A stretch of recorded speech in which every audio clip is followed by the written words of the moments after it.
Colombia has long been divided between rich and poor. Those inequities spawned civil war. For 4 decades, leftists have been trying to overthrow the government.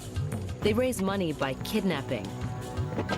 To fight back, landowners and drug lords created right-wing paramilitary units. Now, both sides also fund their cause by producing drugs. Since 9/11, America has decided it can't afford this unrest so close to home. So for the first time, the U.S. is allowing aid funds to go to fight these insurgents.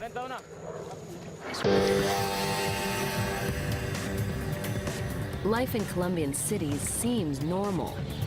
Well, normal is a relative term. The sense I get in Colombia is that everybody sort of lives their lives as though every day could be their last. You have to leave town and venture far into insurgent-controlled territories to see how cocaine production works.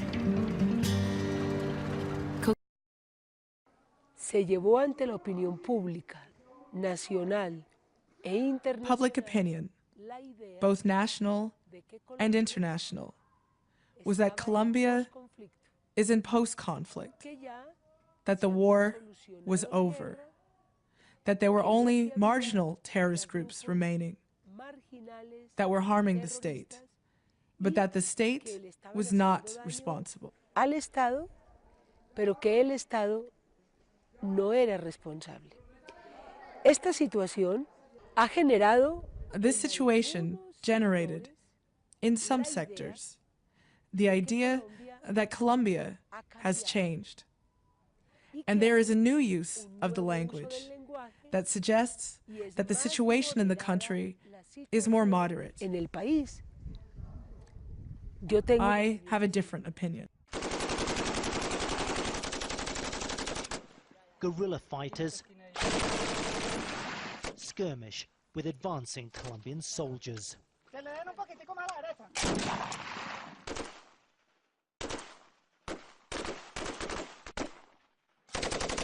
An hour passes and the FARC column just melts away.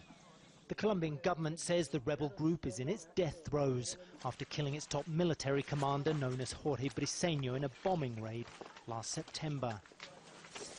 But marching alongside the FARC's Marquetalia Combat Company, you get a different impression.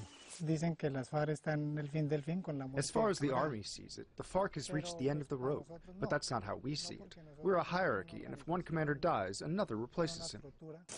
Maybe. There's no doubt we're going to take power one day. We will get there.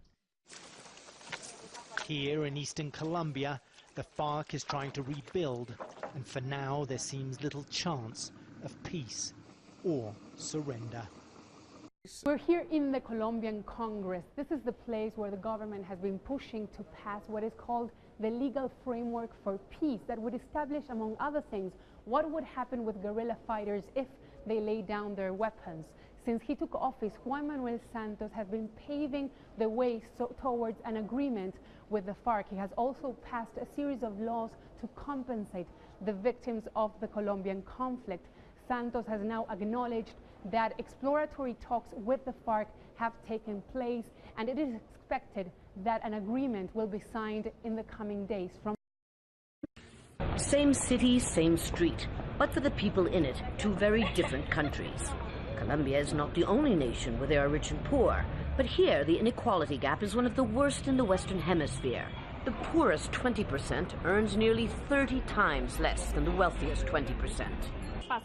We have a great life, but we live in a bubble. The poorest people are the happiest. Colombia is often described as one of Latin America's oldest democracies, yet it has been living in ongoing armed conflict for more than 50 years. A country where more than 10% of the population has been displaced by the violence, and where the richest 1% owns more than half of the land. And inequality is not just measured by the difference in income. Congressman Iván Cepeda says it's also about access to the state. No tiene acceso a los servicios públicos. The poor have no access to public services, to the justice system. Some have not even been able to obtain an identification card. They don't exist as citizens.